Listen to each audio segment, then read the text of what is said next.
Pushing it up turns the uncoupler off.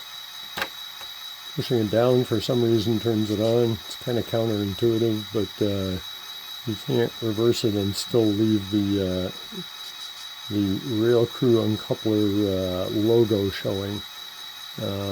This is designed for HO. It's extremely powerful. Some might say it's too powerful for N-scale. If you mount it at right under the ties, it'll actually suck your locomotive down so hard that the locomotive can't move. And because it's got the magnets in them,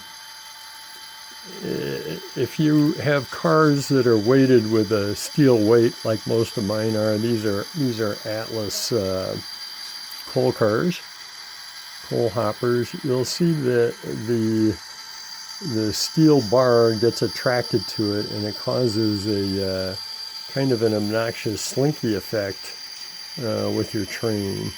And in fact,